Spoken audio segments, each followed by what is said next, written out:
Buenas noches, estamos arrancando un nuevo programa de La Letra Chica. El tema de hoy va a ser caudillos, pero antes de meternos en este tema, recordemos que desde las 10 de la mañana se está desarrollando en el Parlamento, en el Senado de la República, el análisis del pedido de la Fiscalía del desafuero de Manini Ríos. Recordemos la razón del pedido judicial. Justamente la idea central era que Manini sea juzgado por la presunta omisión o tardanza en haberle informado a sus autoridades sobre las confesiones que José Nino Gavazo hizo ante el Tribunal de Honor, en donde justamente lo que confesó fueron delitos de lesa humanidad.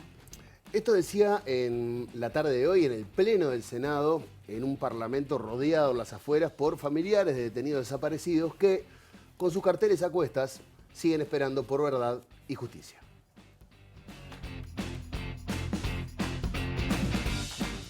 Una fiscalía que se mostró en todo momento sesgada. Estoy convencido de que acá hay una operación para dividir, para fracturar, para terminar con la coalición que el Frente Amplio jamás nos va a perdonar haber sido determinantes en su derrota electoral. Vamos a ordenarnos. Vamos a ordenarnos primero. Me pidió la palabra el senador Carrera, después la senadora Graciela Bianchi. Yo no le doy la interrupción a nadie. Toda esta maniobra será recordada como un boomerang que se volvió contra el aparato político, mediático y fiscal que se enquistó gradualmente en la República a cotas de poder en distintos ámbitos de decisión.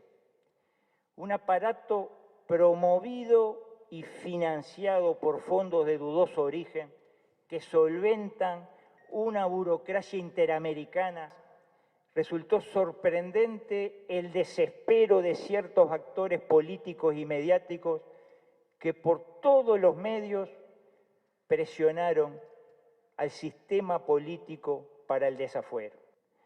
Quienes siempre, durante décadas, han envenenado el alma de generaciones de uruguayos, alimentando una fractura funcional a sus intereses políticos, han sembrado a diestra y siniestra que Cabildo Abierto es una amenaza a la democracia, que somos extremistas, fascistas, nostálgicos de la dictadura. Lo cierto es que no somos antidemocráticos, no somos de ninguna extrema, no hemos defendido jamás a la dictadura.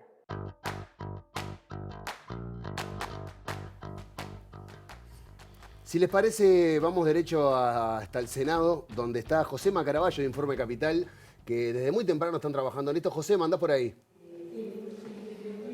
Sí, ¿qué tal, Diego? Buenas tardes, buenas noches, y saludo para todos. Sí, desde muy temprano nosotros aquí en la Cámara Alta, en el Senado, con este desafuero del senador Guido Manini Ríos, pero desde mucho más temprano están los legisladores. Esta sesión comenzó sobre las 10 de la mañana y, bueno, ha tenido sus momentos bastante álgidos. Hay que destacar que, más allá del debate parlamentario que se está realizando a esta hora aquí en el Palacio Legislativo, es un desafuero que no tendrá los votos suficientes para la aprobación, ya que los únicos que votan son el Frente Amplio y los dos senadores colorados del sector Ciudadanos. Es decir, la coalición multicolor, con la excepción de Ciudadanos, va a votar en contra del desafuero y así no se va a alcanzar la mayoría requerida.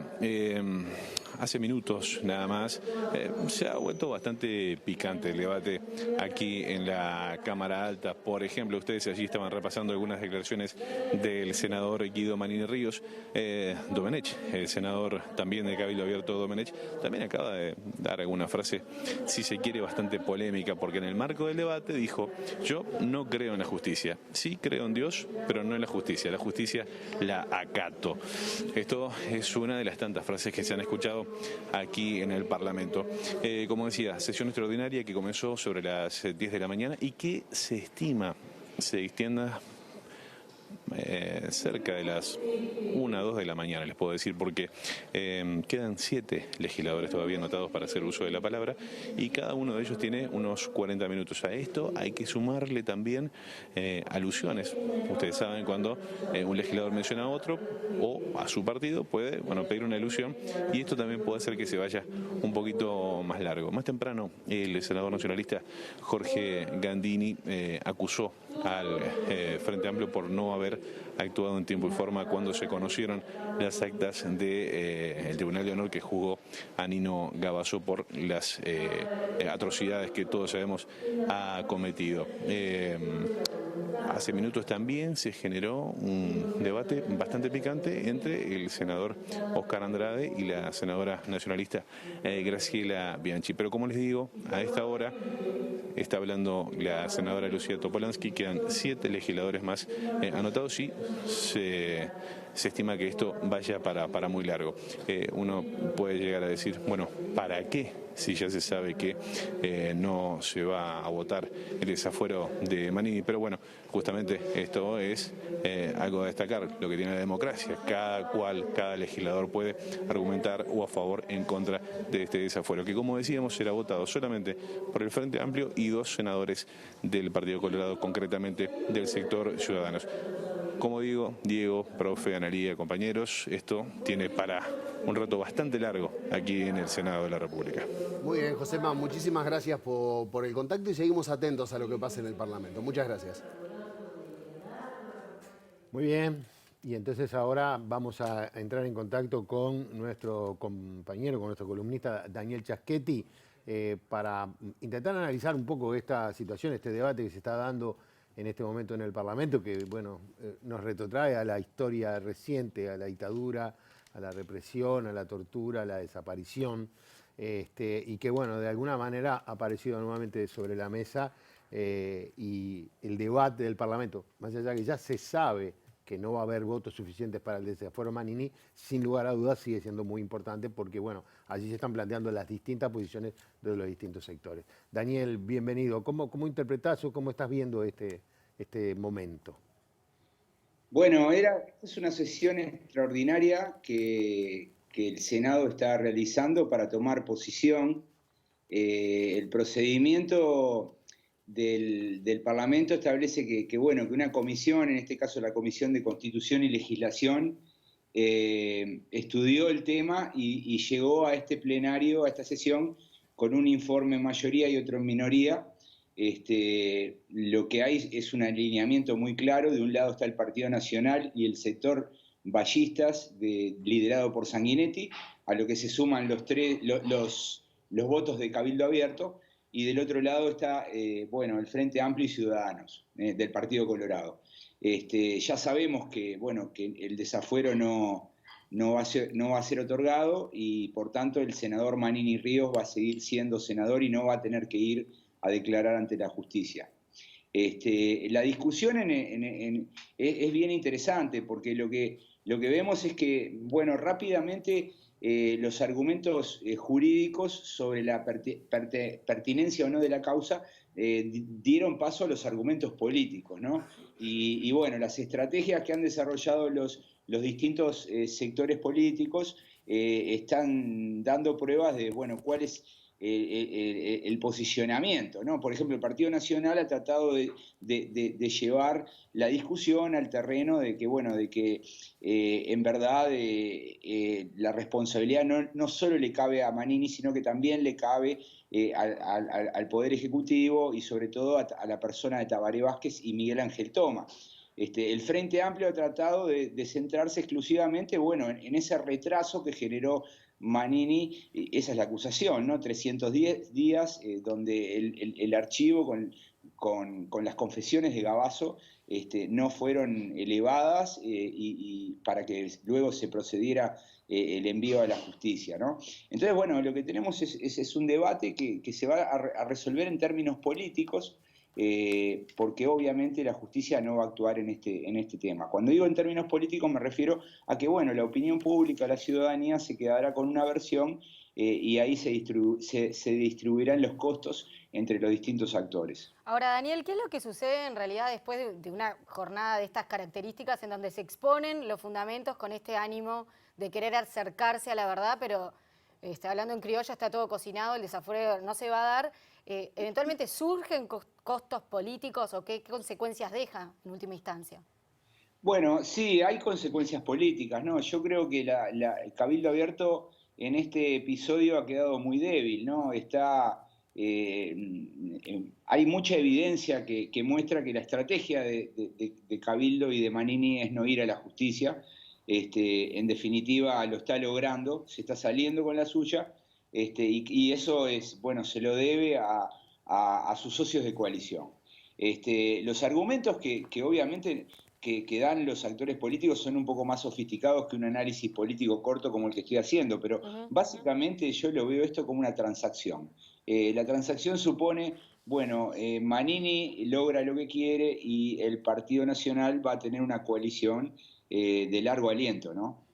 Porque esto es, yo creo que es una distribución de costos importantes, ¿no? Ahora, sí. No, Daniel, te hago dos preguntas. Hablaba recién de que en esta transacción salía beneficiada la coalición, pero la coalición no votó en bloque, porque Ciudadanos está por fuera, y primero quería saber en qué afecta a la coalición este alejamiento de Ciudadanos en esta instancia en particular. Y por otro lado, Bianchi, la senadora Bianchi, hoy especificó, aclaró que ellos no estaban de alguna manera tomando esta postura para defender, para fortalecer estos, y ahí nos queda la duda de por qué lo están haciendo. O sea, ¿cuál sería el otro análisis? O sea, defender una postura, tratar de que un senador no vaya a la justicia. Ella dijo que le parecía una falta de respeto que se piense que hacen esto a manera de transacción, que es el análisis que más o menos todos sacamos. O sea, ¿cuál sería la otra hipótesis? No, yo entiendo ese argumento. Eso es un argumento que ella da y está bien, es respetable. Lo que nosotros no podemos perder de vista es el escenario global, ¿no? Y si el socio menor, Cabildo Abierto, que es muy relevante, muy importante, tiene una preferencia, que en este caso es que no le levanten los fueros a su líder, bueno, parece bastante obvio que si el Partido Nacional lo contempla, eso va a ser beneficioso para el futuro, ¿no? Porque en cierto modo Cabildo Abierto va a quedar en deuda con el Partido Nacional. Los argumentos jurídicos de Bianchi son correctos. En realidad lo que hace el Parlamento es evaluar la consistencia o la pertinencia de la acusación del fiscal. Y en realidad me da la impresión de que, bueno, ese no es el punto más fuerte que ha tenido la argumentación digamos, de la mayoría o del oficialismo en el día de hoy, ¿no? No hay forma de demostrar de que, bueno, de que Manini Ríos no retrasó 310 días. Ese es el punto clave. Igual, Lo Daniel, que hay son otras cuestiones, otros argumentos que se van agregando que vuelven más complejo el tema, ¿no? Porque en realidad lo que dice el Partido Nacional es, bueno, el fiscal también debería haberse encargado de formalizar a Tabaré Vázquez y a Miguel Ángel Tomás. Entonces, el cuestionamiento o digamos la posición no es tanto sobre la demanda que hace el fiscal, sino es un juicio más general. Y de esa manera, bueno, cada senador va agregando argumentos y por momentos la sesión se vuelve tensa, ríspida, porque ingresan otros asuntos, ¿no? Que van, yo qué sé, hace un rato se pusieron a hablar terminaron hablando de Venezuela, ¿no? Por ejemplo, Domenech le dijo a Andrade, usted viene a hablar de República y cuando ocurren las cosas en Venezuela. Bueno, ese tipo de cosas yo digo que son como los chisporroteos de la discusión central que, bueno, que tiene que ver con eso, ¿no? Con el hecho de si la causa por la cual el fiscal solicita el desafuero es efectivamente aceptable o no. Está y claro. desde el punto de vista jurídico parecería que es difícil de rebatir, ¿no? Entonces se acuñan argumentos políticos. Igual está claro que el Partido Nacional accede a esta transacción para ganar justamente en gobernabilidad, que era lo que estábamos hablando, y paga este costo político, tratando igual, confiando en que en el futuro la alianza va a seguir y que Cabildo Abierto va a ceder a eventuales pedidos que le haga la coalición de gobierno. Pero en realidad no tenemos tampoco antecedentes para saber si Cabildo Abierto es confiable y no va a dar marcha atrás, como dio marcha atrás Manini ahora también, ¿no? Bueno, Y que lo deje pagando este costo político al Partido Nacional. Las transacciones intertemporales, es Claro, decir, las que exigen un comportamiento futuro, siempre tienen ese riesgo de que los compromisos no sean cumplidos. En general, bueno, ahí tiene que haber confianza y tiene que haber, en cierto modo, garantías. A mí me da la impresión que, bueno, que las garantías tienen que ver con algo mayor, no es la votación del presupuesto, digamos que es las garantías sobre la ejecución de todo el plan de gobierno. Eso la calle Pou y el gobierno necesitan varios años, no necesitan solo un año. Y por eso yo digo que, bueno, que esto curiosamente tiene un costo político, pero también va a fortalecer a la coalición. Sobre Ciudadanos, que me preguntabas, yo creo que Ciudadanos en el comportamiento parlamentario es el sector, digamos, más más próximo a la oposición. Cuando vemos la LUC, vemos que, bueno, que Ciudadanos jugó un rol muy relevante, muy importante, y en muchos puntos coincidió con la oposición, con el Frente Amplio, ¿no? En este punto, Ciudadanos tiene como una tradición, en ese grupo no hay que olvidarse que está Ope Pasquet, que tuvo una actuación relevante, cuando por última vez el Parlamento discutió un tema de esta naturaleza, que era la solicitud de levantamiento de los fueros de Nin Noboa, y bueno, Ciudadanos se atiene a una argumentación estrictamente jurídica, y bueno, y por lo que dije anteriormente, es muy difícil rebatir la acusación del fiscal, porque bueno, las pruebas sobre el retraso de los 310 días son difíciles de levantar, ¿no? Daniel, te agradecemos muchísimo este contacto y este análisis de la situación y nos estaremos viendo en el correr de estos días. Un abrazo. Sí, profe, lo último. Sí. Me acordaba cuando tratamos este tema en uno de los programas y cerramos y vos me preguntaste si iban a estar los votos. No sé si lo recordás, pero sí, yo en ese momento te dije, bueno, los votos no van a estar. ¿Por qué? Bueno, y yo creo que en última instancia esto es una transacción por más que no se la quiera presentar como tal. Sin duda. Te agradecemos mucho y seguiremos en contacto. Un abrazo, que pase bien. Por favor, gracias. Lo que cuesta es escucharlo a Manini, ¿no? Toda esa historia de una conspiración internacional para producir una fractura, cuando en realidad la gran conspiración internacional de la historia fue el Plan Cóndor, que fue el que llevó a la desaparición forzada de miles de sudamericanos, ¿no? Entonces, es difícil. Yo entiendo todas las posiciones en el Parlamento, está bien, cada uno tiene su punto de vista, hay que mantener la coalición, la gobernabilidad, son posiciones políticas. Pero escuchar al senador Manini es fuerte. Sí, y vimos algunos parlamentarios que ahí ya estaban parpadeando largo, ya se ve que el cansancio está haciendo mella. Bueno, el tema de hoy era otro, era caudillos.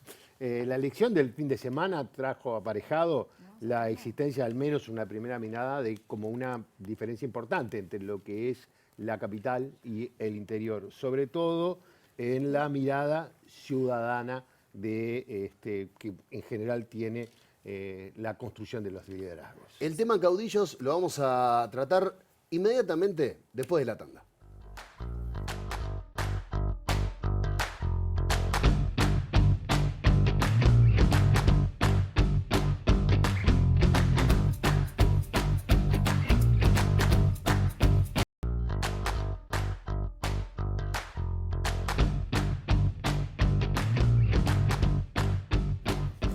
Minutos pasan de las 9 de la noche. Les decía que hablábamos de la elección pasada y sobre todo de eso que parece ser como una fractura entre el interior y la capital, o la mirada de la capital desde el interior en cuanto a la construcción de esos caudillos, o de esas personas que han sido reelectas nuevamente o han accedido de nuevo a las intendencias. Correcto. 4 intendentes reiteran gobiernos, pese a una serie de denuncias éticas muy fuertes, pero claro, si las analizamos desde el centralismo capitalino, desde Montevideo, porque evidentemente desde el ámbito local toda esta serie de denuncias no tuvieron un peso sustantivo a la hora de la elección. Se suman también 3 figuras políticas departamentales que ya pasaron antes por las intendencias y ahora vuelven también a ser gobierno. ¿Cuál es el peso real de los caudillos políticos en el mapa uruguayo? ¿Por qué nos cuesta tanto del ombliguismo montevideano entender la construcción de la política en el interior del país? ¿Por qué no pesaron denuncias de nepotismo, denuncias que son reñidas con la moral al momento de elegir a un representante para el departamento?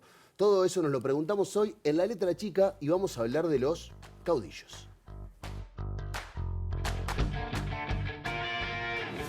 Al nuevo mapa político que dejaron las departamentales. Hubo resultados electorales que se dieron y dejaron en 19 departamentos una nueva realidad. Abandonamos Montevideo y datos interesantes en el interior. De las intendencias, el Partido Nacional aumentó de 12 a 15, esas 3 que perdió el Frente Amplio. Sobre todo en el interior se da una elección bien departamental. En Colonia y Maldonado gana el Partido Nacional, hay reelección. Carlos Moreira y Enrique Antía. Histórica votación del Partido Nacional en Maldonado, llegando casi al 60% según los datos primarios de la Corte Electoral. El ingeniero Enrique Antía va a ser por tercera vez intendente de este departamento. Sí, hola, Luis. Intendente, ¿cómo andás?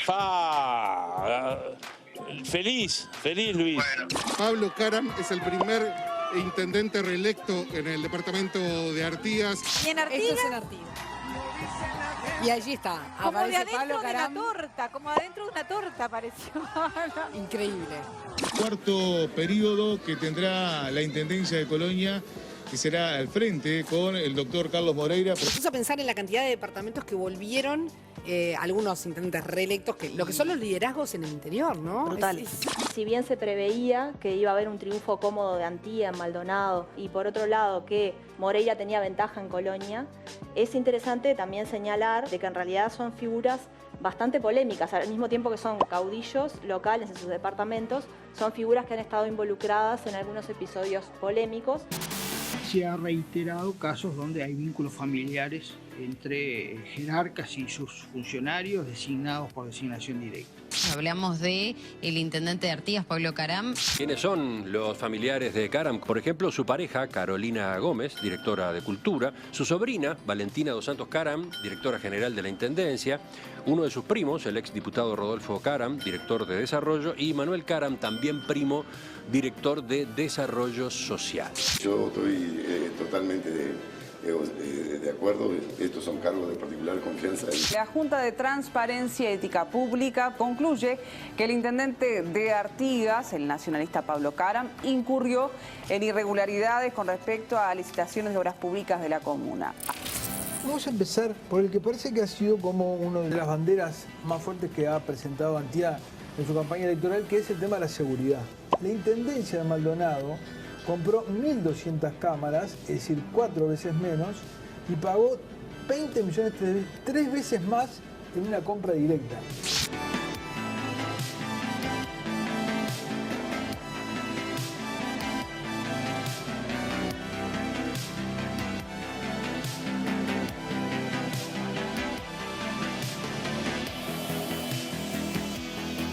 Lo que tiene que contestar el gobierno es por qué compró de forma directa.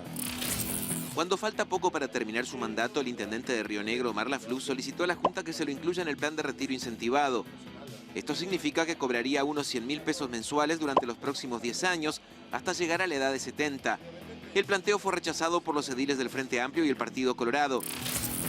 El escándalo sacudió la interna blanca solo 9 días de las elecciones nacionales. O sea, te llamaba para pedir, una pasantía renovar, ¿no se puede? No podemos más, yo no podemos más. Espero que vos me vengas a convencer a mí personalmente, pero si no, no puedo. Carlos Moreira es una persona que creo que interpreta a todo el Partido Nacional. Todos le tenemos mucho respeto, mucho cariño y además respeto intelectual. Un escándalo de proporciones. Sí, político, no jurídico. Moreira, después de ese episodio de las grabaciones, no perdió popularidad ni siquiera una semana después. No lo echaron renunció, pero renunció por regalería. Elección departamental tiene una fuerte autonomía donde pesa mucho lo local y la historia local, o la historia departamental, sobre todo en el interior. Uno dice los políticos se dividen en herbívoros y carnívoros. Los que triunfan son los carnívoros.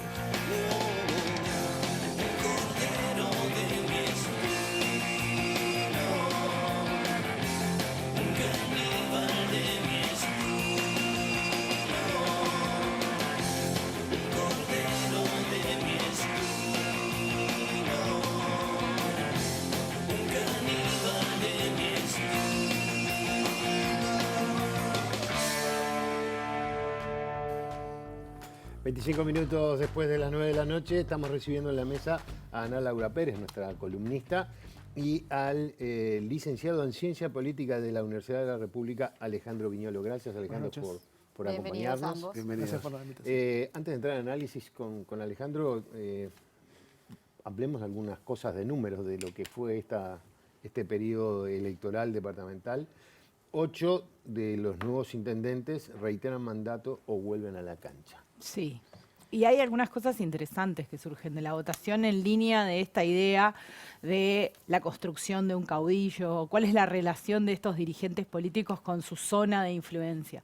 Un caso interesante, por ejemplo, es el de Moreira, ¿sí? Que si se quiere es de todos el que estuvo mezclado, está investigado por cuestiones que no solo tienen que ver con manejos de tipo económico, sino también con relaciones inapropiadas o la exigencia de pasantías a cambio de favores sexuales, ¿sí? Y, por ejemplo, en el caso de él, si uno mira la votación del lema Partido Nacional en su departamento, la votación fue, en total del lema fue 46, casi 45, 47%. Y la votación de Moreira fue un 33%. El otro candidato blanco, digamos, si el razonamiento fuera que es un tema del peso del Partido Nacional, el otro candidato blanco podría perfectamente, que era Ricardo Planchón, que es un dirigente conocido en el departamento, podría haber obtenido un caudal electoral mucho más elevado. Es la figura de él la que reúne esos votos. El que corta tique es Moreira. Exactamente. ¿Cuánto llegó Planchón? Planchón no llegó al 15, 12%. Tremendo. Exactamente. Entonces ahí también a partir de los números uno ve estas cosas, ¿no? Moreira no solo... de nuevo se reabrió la investigación, se cerró, pero se volvió a abrir a pedido del fiscal. Una serie de ediles del Frente Amplio presentaron nueva evidencia, nuevas pruebas. Hay una investigación en curso que revela que desde 2015 hasta la fecha Moreira estuvo involucrado en 788 pasantías, ¿sí? De las cuales 43 se dieron prórrogas sin fundamentos claros, ¿sí? Varios son, además, hijos de directores municipales, por ejemplo, parientes. Esto mismo ocurre con Caram en Artigas. Hubo varias denuncias se probó que hay varios directores municipales que son parientes, políticos o sanguíneos. Además, se lo investigó también por la JUTEP por haber dado a una serie de empresas la victoria en licitaciones con las que tiene relación. Algunas de esas empresas están a nombre de testaferros o directamente de también directores de su intendencia, etc. Todos tienen ciertos puntos en común en cuanto a desde lo comunicacional, por ejemplo, que un caudillo tiene determinados puntos en común. También uno miraba a Manini Ríos hablar en el Parlamento y hay muchas de esas cosas que desde lo comunicacional también tienen que ver, ¿no? Son hábiles oradores en general, tienen una sencillez para hablar que llega muy directamente, producen efectos, apelan a lo emocional en general y prometen justicia para los débiles interpretados de una manera muy amplia, ¿no? O sea, para Trump los débiles son unos, para Manini los débiles son otros, para Caram los débiles son otros diferentes. Sobre todo los familiares. Exactamente. Digamos, no débiles en el sentido que uno opine que son débiles, sino en ese discurso. Y esto que se ve mucho en el discurso de Manini de nuevo, de la confrontación y la radicalización. Esto es un plan de la justicia para que yo no pueda darles a los débiles lo que los débiles merecen y están esperando, y por eso me pusieron a mí acá.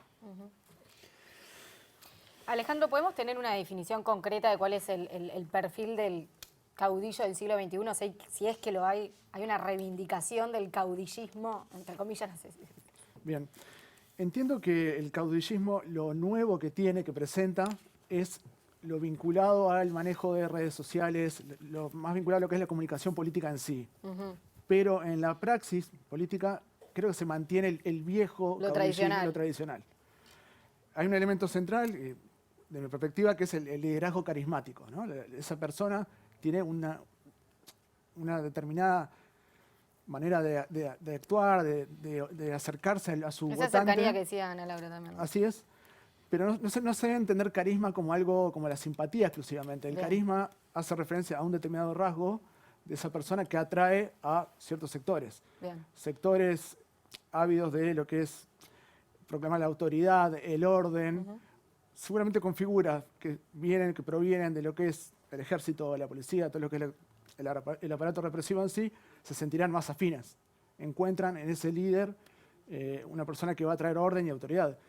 Hay otro liderazgo que están más vinculados a la eficiencia, a la efectividad, a la gestión. Después también hay otros liderazgos que hacen a esto más de la figura campechana, de la sencillez. Ese rasgo puede ser construido, también hay mucho, obviamente, de personalidad propia, pero depende a quién llega, a qué sectores de la ciudadanía está llegando. Después, otro punto que hace el caudillismo es lo que hace referencia a la proximidad en el territorio. Pero no proximidad exclusivamente a lo que es la ejecución de la política pública, sino a la proximidad física, cercana. Bien. Parece bien cosa de pueblo también, ¿no? Sí, pensemos además que en muchas localidades del interior, hay de un pueblo a otro, hay muchos kilómetros, incluso la capital del departamento, no son visitados frecuentemente por figuras, no hablemos del gobierno nacional, incluso del gobierno departamental.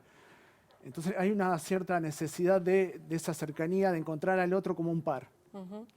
Y cuando, en esos casos es muy importante cuando se inauguran, por ejemplo, obras, el puente sobre un arroyo y demás. Lo simbólico que está ahí, ¿no? Lo simbólico, tener al intendente cerca, poder demandarle, plantearle, agradecerle, pero es esa persona que tú elegiste, no al director de obra que quizás fue, sí, efectivamente, concretó el puente, el puente, pero no tiene eso del líder departamental. Ahora, todas estas cualidades que mencionaste y estos rasgos dentro de la personalidad, ¿son lo suficientemente pesados como para anular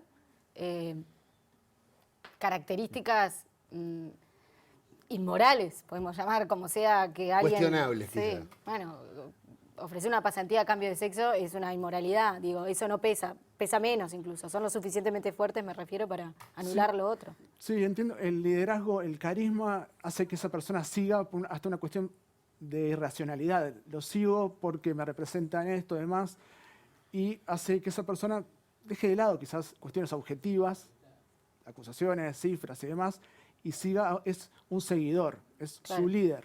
Un fan. Una suerte de fan. No, y esta va para los dos. En realidad se nombró mucho el ombliguismo montevideano. Es algo histórico, acá somos muy centralistas, miramos hacia la capital. Pero una capital que muchas veces es tildada de, bueno, muy liberal, con unas ideas más progresistas. Y en realidad, cuando vemos las fallas que se le detectan a estos... muchas están rozando la delincuencia, rozando lo inmoral, y uno en sus discursos nota que apelan a todo lo contrario. Sus discursos son de honestidad, son discursos de familia, de Dios, de tradiciones, y ¿en qué momento eso se rompe? Porque en realidad puede sonar hasta una hipocresía, porque estamos hablando de personas, pasó en intendencias como la de Paysandú, donde había cocaína, menores, cosas que en general el discurso que usa un caudillo muy tradicionalista lo usa para atacar, no lo toman como propio.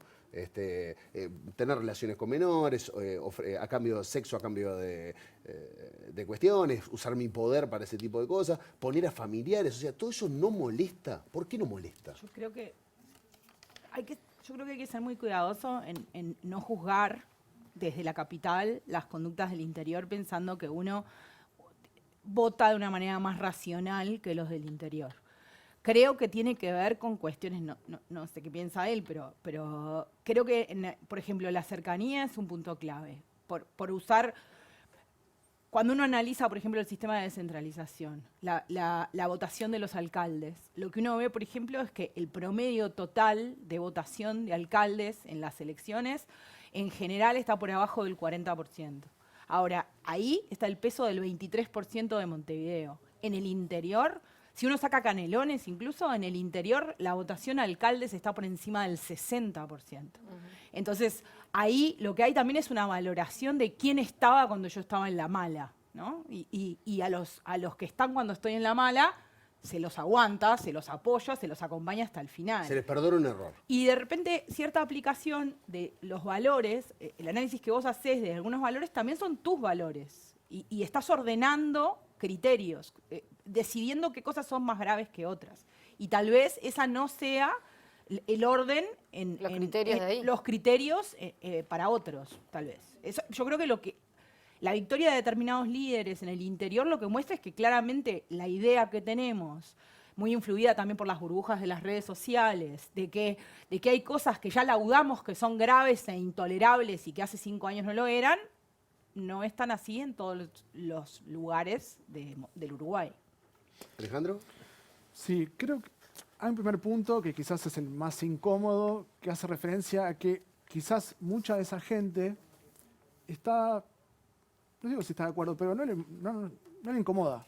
Incluso quizás en un lugar, en una situación similar, podría haber obrado Esto pasa de esa todo el manera. tiempo, ¿no? Lo normaliza, Sí. capaz. Eso pensemos que las sociedades también del interior hay un fuerte componente de control social, ¿no? Son sociedades conservadoras, donde hay familias que determinan qué está bien, qué está mal, y tienen muchos permitidos, digamos, ¿no?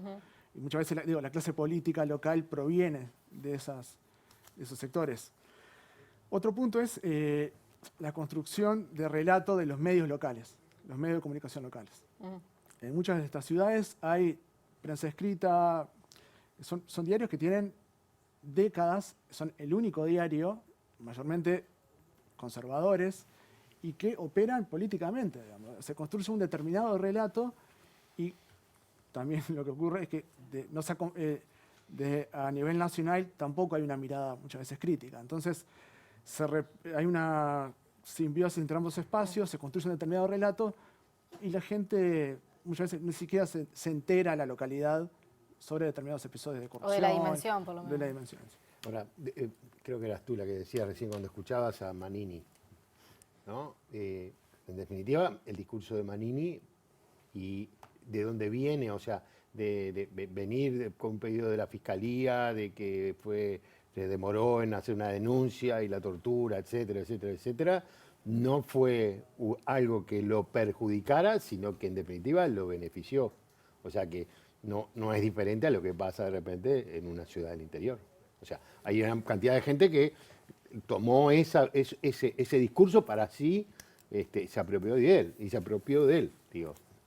No sé, capaz que estoy confundido, pero me da la sensación como que no es solo una realidad del pueblo o de la ciudad pequeña, sino que también se da de repente también en una ciudad como esta. Sí, no lo entiendo tanto por una cuestión geográfica en sí, interior, Montevideo, sino me parece que es propia del tipo de liderazgo. Mucha gente que vota a Manini lo vota en busca de seguridad para su barrio.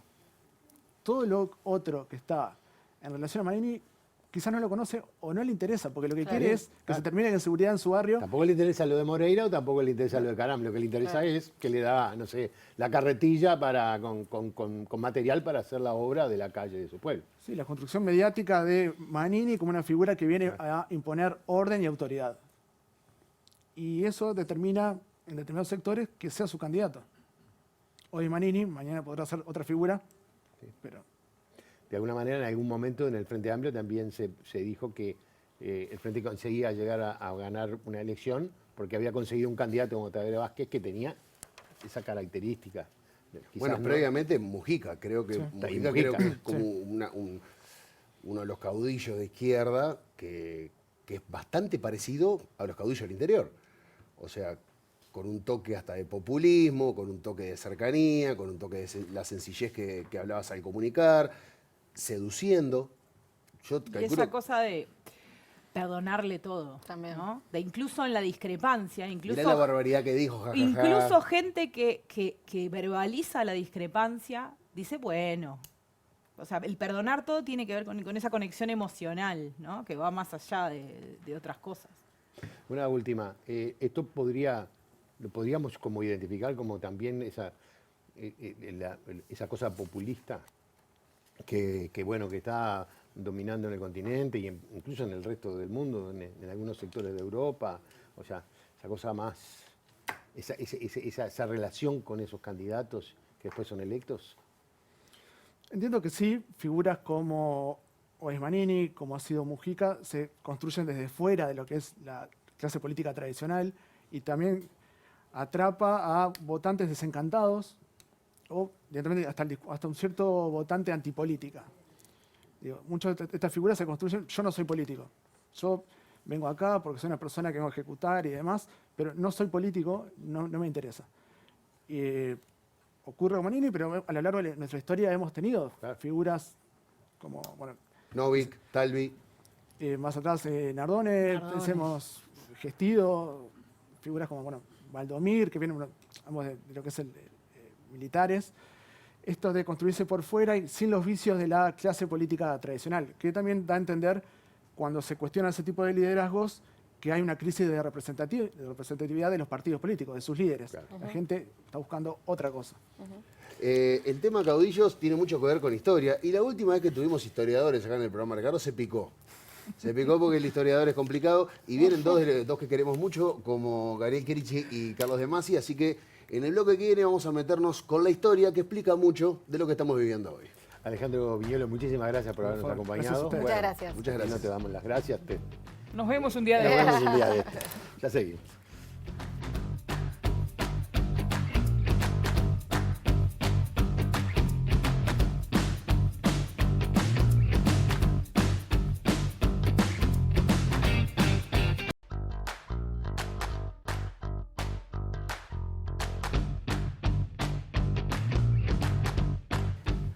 ...46 pasan de las 9 de la noche... ...vamos a recibir ya dos historiadores que nos han acompañado... ...Carlos De Masi, Gabriel Chirichi... ...gracias por acompañarnos. Gracias por la invitación. No, por favor. La vez pasada nos quedamos con ganas, ¿no? Muy bueno. Qué bueno, vamos a seguirla. Y bueno, empecemos con Gabriel. Hablando del tema de historia, caudillos... hay algo que está vinculado de repente a algunos departamentos... ...en particular el departamento de Durazno... como que a partir de allí empieza esa idea de los caudillismos. Bueno, allí estaba Rivera, ¿no? No me equivoco, ¿no? Sí, sí. No digo por la duda. Bueno, ¿qué pasa con el caudillismo en ese siglo y qué historia podés contarnos? Bueno, es un tema apasionante. Se pueden contar muchas historias, Me ¿no? imagino, Desde sí, que, sí. Bueno, Rivera fue el primer presidente y gobernó, no solo desde Durazno, gobernó desde la campaña, porque la sociedad era rural, era más rural que urbana, ¿no? Y además la participación política tenía mucho que ver con las milicias rurales, entonces controlar el territorio implicaba gente que hubiera participado de la revolución, de la guerra de independencia, del vínculo con los portugueses. Por eso Rivera tenía mucha popularidad en campaña, ¿no? Y eso, bueno, hay quienes dicen fue una presidencia a caballo, ¿no? Entonces, creo que hay una parte de nuestra historia política que es inseparable de esos orígenes rurales también, de la construcción de la política. Pero se construía, perdón, Sí, sí. o sea, no me imagino cómo el nacimiento de un caudillo, en esa época en particular, venía desde la violencia, por ejemplo, es decir, vos, este loco es malo como una araña, y se lo respeta porque mató a 50, entonces, bueno, el tipo era... Porque no me imagino a alguien muy floreado, muy... Era un gran bailarín. ¿En serio? Claro. Y declara la guerra grande disfrazado de moro, en un baile de disfraces. Qué nivel, que declara la guerra rosa, que era otro caudillo también, muy candombero, muy católico. Es que son figuras complejas, ¿no? Hay un liderazgo nato, ¿no? La persona que es líder también es como que se impone casi naturalmente. Y que hablar que le faltan otras cualidades también. Bueno, como no todo, alcanza. ¿no? Es decir, eso por suerte. Pero tienen algunas condiciones propias de aquel contexto que les permiten expresar orden, autoridad, justicia, permiten expresar. Yo no digo que no son la cara de la justicia, Claro. pero en determinado momento, ¿no? También protegen a sus seguidores frente a la invasión de las tropas de otro, ¿no? Es decir, pensemos en lo mismo. Artigas era también un caudillo, ¿no? Pero no solo está el tema de que sí, peleaba, conocía a los contrabandistas, dialogaba con los pueblos originarios, también estaba vinculado con gente de la iglesia, de las universidades, para hacer proclamas o reglamentos que dieran derechos. Entonces, en algunos casos tenemos como la parte, si querés, más lúdica, simpática, carismática y popular, en otros la construcción política y en otros la violencia. Porque también era una época de violencia política, ¿no? Es decir, los caudillos tienen varias facetas del liderazgo político rural muy interesantes. Creo que a veces nosotros narramos solo, porque eso tiene que ver también con una cosa que por suerte la historiografía ha mejorado, pero muchas veces la historia eran las batallas, quién estaba en el poder y quién no, y se contaba a partir de eso. Y hoy también se estudia mucho lo que se llama la política popular, o sea, la participación de los sectores, los de abajo, ¿no? ¿Por qué seguían a Rivera? Porque, para redondear lo de Durazno, que tiró el profe al principio, ¿no? Rivera es un líder interesantísimo, complejo, ¿no? Pero en determinado momento, después de la declaración de Guerra Grande, y se va a pelear a lo que sería la Confederación Argentina, y se enfrenta ya con Oribe y con otros, un montón de caudillos, ¿no? Es decir, bueno, yo siempre digo lo mismo, Juego de Tronos o Game of Thrones en aquella época. Claro. Nosotros teníamos de todo. Están peleando allá, pero después Rivera pierde. Y se refugia en Montevideo. Y en Montevideo no tiene una base social. Es más, los colorados de la defensa lo terminan desterrando. Porque son, digamos, colorados más garibaldinos, europeizados, no les gusta el juego de Rivera de tratar de hacer alguna alianza con Oribe para firmar una paz, y perdió su base social. O sea, tampoco es que el caudillo, por esas características, buen bailarín, buen lancero, Rivera era buen lancero, la gente después lo seguía para todos lados. A veces por factores políticos, por cambios, son personas, ¿no? Claro. Entonces, lo único que, y con esto cierro, ¿no? Pero pensando en la actualidad, yo creo que también es interesante ver que no necesariamente se está repitiendo la historia una vez más, sino que hay algunos sectores de nuestra sociedad que por algunos motivos, y tiene su racionalidad propia, se sienten más expresados por esas cuestiones, ¿no? Claro. Entonces, ¿cuáles son los motivos? Es lo que hay que tratar de indagar y analizar. Carlos, bueno, contigo, claro que vamos a ver el caudillismo en el marco del siglo XX. ¿Cómo empiezan a convivir los caudillos y los partidos tradicionales con los llamados partidos doctores? Tengo aquí apuntado incluso que en uno de tus textos tú hablas de un fenómeno que se inicia a finales del siglo XIX y que es muy interesante, llama mucho la atención en la historia uruguaya, que es el caso de las personas que son electas como presidente de la República, a pesar de haber manifestado claramente que no tenían ganas de ser presidente. Es una cosa muy curiosa de cómo funcionaba la política en el siglo XIX. Para mí es casi inexplicable. Por Es eso insólito. Sí, es insólito. Lo peor que podía decir una persona que no quería ser electa es: a mí no me elijan. Es el hombre ideal porque no tiene ambiciones. Claro. Es increíble. Y hay varios casos de esos ahí. Pero lo hacían conscientemente como estrategia, decir, no, Claro, capaz no. que hay una estrategia de marketing político. para nada. José Yauri renunció 3 veces a la presidencia. Lo eligieron Pobre 3 hombre. veces. Tremendo. Y renunció 3 veces. Hay algunos desesperados porque elijan una sola vez y juegan por lo más sagrado que no van a renunciar. Y este renunció 3 veces. Al final, claro, después de la 3.ª vez no lo volvieron a elegir. No, está bien, era una señal clara de que el hombre no quería. No quería, ¿verdad? Pero, digamos, eso es una forma extraña porque justamente la política venía por otro lado. Yo creo que lo que, digamos, termina estabilizando la política del siglo XX es que los dirigentes políticos civiles se transforman en caudillos. Caudillos entre comillas, es decir, adoptan muchas de esas prácticas y de esos comportamientos que, digamos, que en el caudillo ecuestre eran también importantes, menos lo de andar a balazos por las cuchillas. Claro. Eventualmente lo hacían. A duelo igual, ¿no? Claro, sí, claro, o digamos, salir en alguna patria rara. Pero, por ejemplo, Herrera, que es el que hace esta transición más claramente, Herrera participó en la Revolución del 97, participó en la Revolución del 4, reivindicó siempre ese carácter tan militar del Partido Nacional, tan rebelde, etcétera, etcétera. Él mismo se ponía como un ejemplo de seguidor de Saravia, pero él era llamado el jefe civil del partido, no el caudillo. Jefe civil, es decir, otra cosa distinta. Pero si uno mira, los comportamientos de Herrera políticamente son como los de cualquier caudillo del siglo XIX, es decir, pueden hacer cualquier alianza en cualquier momento con cualquiera. Es decir, no es que uno diga, bueno, yo, por ejemplo, con estos nunca me voy a liar. Uno mira la trayectoria política de Herrera, que es larguísima, es imposible hacerle una biografía política más o menos coherente, porque ocupó todas las posiciones posibles. Pero ese titular, perdón, había como ganas de querer diferenciarlo del caudillo tradicional, había como ganas también de generar un símbolo distinto. Creo que sí, porque allí hay un giro interesante. Es decir, caudillo es una expresión que cuando aparece tiene una connotación muy negativa. Pedro Feliciano Sáenz de Cavia escribe un folleto espantoso sobre Artigas. Y entre las cosas que dice Artigas, dice, bueno, Artigas, entre su experiencia contrabandista, juntando su capacidad para seducir a la gente así, se fue transformando en un verdadero caudillo como es hoy. Y uno lee eso hoy y dice, lo está elogiando. Claro. Bien Artigas. Claro. No, ¿qué quiere decir? Que era un criminal, que era el jefe de una banda de asesinos. Claro. Yo dice, es decir, de ese origen, la expresión caudillo fue transformándose hasta llegar a esa especie de aspecto prestigioso, digamos, caudillo es aquella persona que tiene la capacidad de seducir a un público variado y hacerlo, convencerlos de hacer lo que incluso tal vez no quieran hacer originalmente, votarlos, al final los terminan votando. Entonces, ese juego, digamos, es un poco el juego que en la política civil, digamos, se transforman los caudillos. Te quiero una pregunta antes de que te vaya.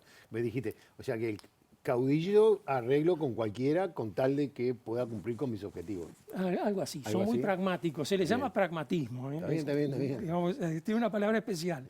Si lo hicieras tú o yo, sería otra palabra, pero como lo hacen un dirigente político, se llama pragmatismo.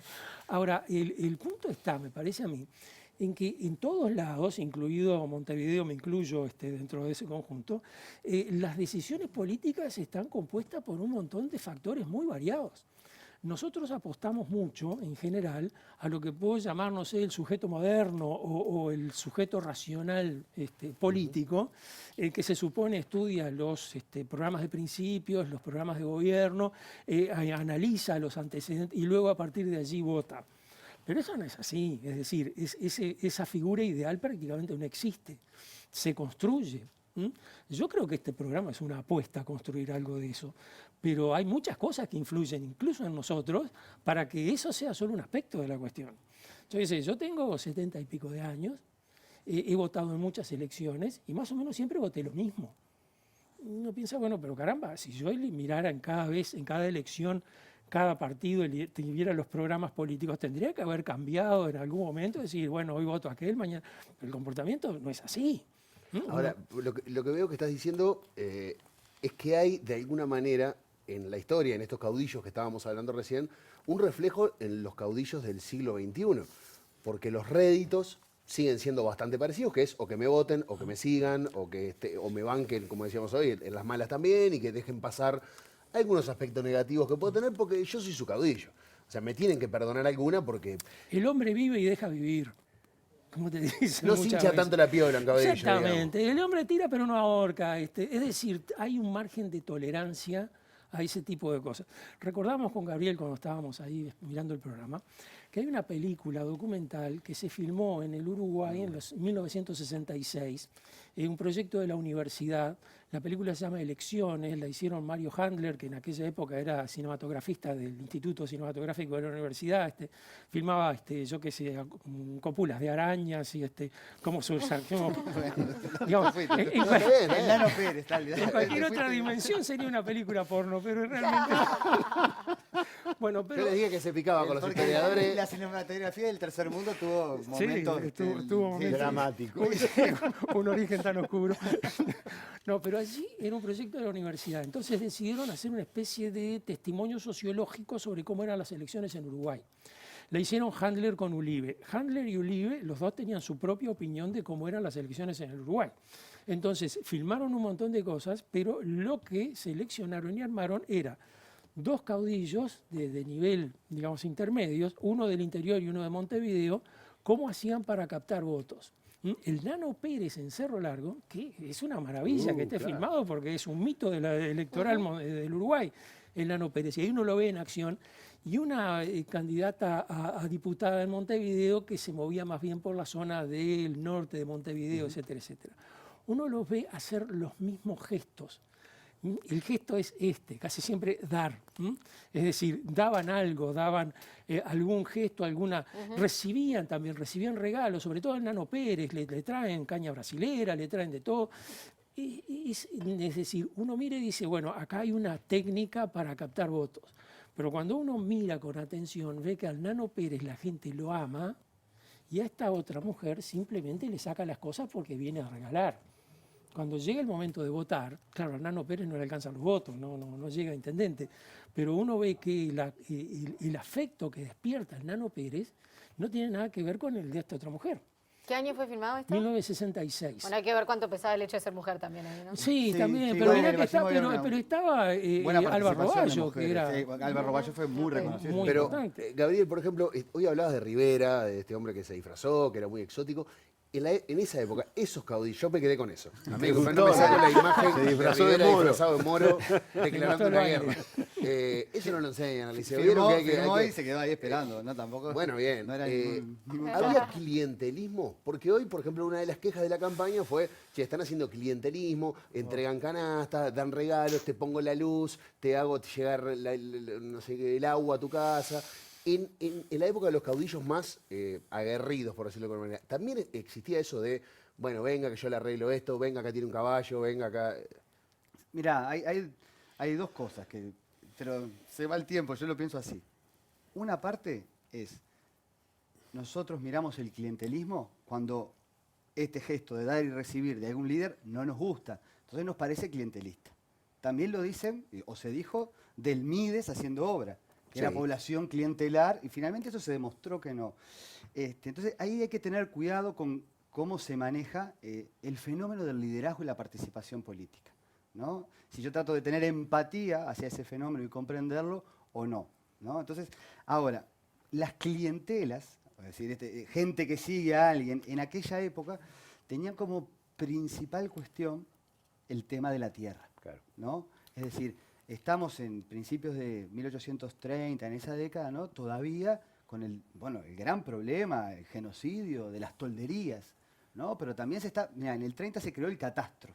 Entonces empezó a medir, y claro, había gente con mucho poder que declaraba una tierra, un enorme latifundio, donde vivían pueblos enteros, y paisanos y familias que tenían sus tierras. Entonces, ¿qué hacían? Acudían a algún jefe militar de la región que les dijera que no vinieran los agrimensores, que los corrían, ¿no? Entonces, bueno, pero era una manera de que les cuidara la tierra hasta que hubiera un arreglo definitivo, ¿no? Entonces, vos podés decir, claro, con eso se generó una clientela, pero al mismo tiempo, sea Rivera, La Valleja también movió mucha gente por ese lado en contra de Rivera, al mismo tiempo está expresando la defensa de un derecho, ¿no?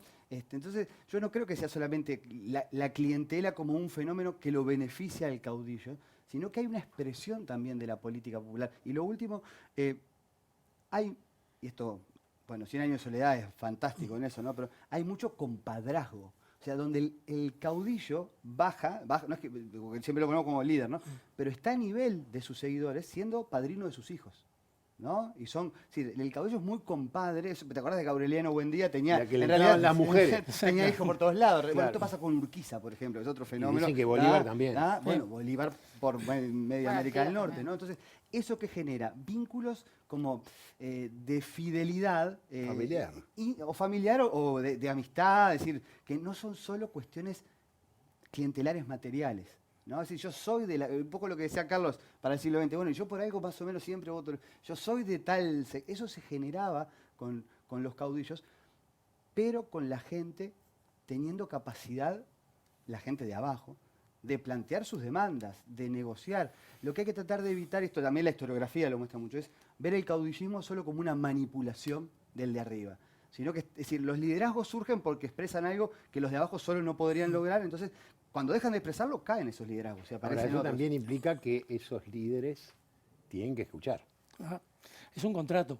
Claro. Y en ese contrato tenés que negociar. Y también va a llegar un momento en que lo que vos ofreces ya no interesa. Claro. Y la relación puede ser, en caso de no cumplir, de traición. Se termina tu liderazgo. O sea, el sentimiento es mucho más severo que capaz en una relación más racional de voto, como hablaba Carlos. Más fría. Más fría, decir, bueno, que este loco me traicionó. O sea, no cumplió con lo que, o sea, lo veo mucho más severo. Me gustaría, porque ya tenemos que ir liquidando. ¿no? Pero lo que decían a Laura y el politólogo, ¿no? Alejandro, la cercanía. Eso te iba a decir. La Eso me parece cercanía que es el tema. no es mala política. Yo insisto con él. Me parece que, sí, obviamente, lo que es malo es lo de la pasantía, eso, ¿no? En cualquier caso, el nepotismo. Ahora, la cercanía es fundamental. Se escucha. Hoy, y a veces hay gente que cree que la cercanía son las redes, y ahí está. Hay un gran error. Bueno, como nos quedamos embelesados con esta anécdota de Rivera, me gustaría que me pinten algún caudillo con alguna anécdota, porque sé que hay muchísimas, sé que son muy divertidas, y sé que... No las conocemos No todas las y queremos conocemos. Tienen que conocerlas. avisarnos antes, ¿no? No, pero, o sea, ese tipo de cosas que quizás para ustedes al ¿Te saberlas... acordás no le- Máximo Pérez con Lorenzo Valle? Ve, ya empezaste. Dale, chicos, dale. Bueno, a ver, Lorenzo Valle es el primero de la dinastía. Era una persona muy particular, era panadero, tenía un molino ahí en La Aguada, odiaba la política, por lo tanto, Iba a ser un gran presidente. político. Lo eligieron presidente. Y lo mandaron a desterrar a Rivera, o sea, porque era buen militar. Entonces, estaba en 1868, asume la presidencia y entonces designa jefes políticos en distintos departamentos. Y ocurre que el jefe político que envió para Soriano, al caudillo de Soriano, Máximo Pérez, no le gustó. Así que tuvo suerte, lo envió de vuelta, entero, en una sola pieza. Eso está bueno. Con un papel en la mano, una carta que le enviaba Máximo Pérez a Lorenzo Valle, diciéndole, la persona que usted nombró no es aceptable en este departamento. Allí le manda una lista de 3 personas, que son buenos colorados y que además son gente que leal al departamento, elija uno de esos 3. Bien. Y además le decía, quiero advertirle que su gobierno es bastante desquiciador. Y si usted no se comporta como debe, me voy a dejar caer por Montevideo con las lanzas y vamos a acomodar esas cosas rápidamente. Tremendo. Es muy buena, es muy buena. Sí, Bueno, es como la pelea ahora de Twitter, pero un poquito con Un poquitito más premiante, ¿no? ¿Qué hizo Lorenzo Valle? Lo que haría cualquier persona sensata. Eligió uno de los el primero, por las dudas. El primero que por algo lo puso primero. La verdad que nuestra historia es fascinante y realmente merece un lugar mucho más destacado por lo menos en los medios de comunicación, y de nuestra parte haremos todo lo posible porque nos divertimos mucho cada vez que hablamos de historia. Vamos a volver a invitar. Quiero que sufran, que aprendan. Para el próximo programa los vamos a mandar a estudiar. Está muy bien, está muy bien. Pero nos estamos yendo sobre este tema, vamos a meternos en otras cosas, ¿verdad? Sí, primero que nada, perdona, vamos a agradecerle Gracias infinitas, es un placer, como y siempre. lo vamos a convocar otra vez un día solo para contar anécdotas. Que elijan las mejores. Yo me muero con esta cosa, me encantan. Pero hoy, en realidad vamos a seguir hablando un poco de historia, porque hoy perdimos un poco de historia. Y la producción quiso preparar esto el viernes, vamos a tener algo un poquito más elaborado y con muchas cosas, pero necesitábamos, porque tiene mucho de nosotros, tiene mucho de la letra chica, y queríamos saludar a Quino. Y voy a leer algo que me escribió la producción. Ayer en todo el mundo celebraron el cumpleaños número 56 de Mafalda, y esta mañana se murió su papá, su inventor, Joaquín Salvador Lavado Tejón, conocido como Quino. Este artista gráfico, maestro de la historieta, la ironía, el uso delicado y fino para decir cosas durísimas, y uno de los mejores analizando la realidad política y social. Dibujó a Mafalda, su familia y sus amigos entre 1964 y 1973, pero esa tira sigue marcando hoy a generaciones. Su vigencia es algo que no puedo entender, confesó en el año 2014 tras recibir el premio Príncipe de Asturias en Comunicación y Humanidades. Hace no mucho tiempo le preguntaron a Quino qué hubiera sido de la vida de Mafalda hoy. Y él contestó, no sé, posiblemente sería una desaparecida. Lo ideal sería tener el corazón en la cabeza y el cerebro en el pecho. Así pensaríamos con amor y amaríamos con sabiduría. Eso lo dijo Mafalda. Muchas gracias por tanto, querido Quino. Precioso, ¿eh? Precioso, muy lindo. Tremendo, sí, tremendo. sí, Nos vamos, erizados. ¿sí? ¿Te parece bien? Nos vamos. Nos vamos, volvemos mañana con un programa armados hasta los dientes. Así que bueno, hasta mañana y a ustedes. Muchas gracias y muy buenas noches.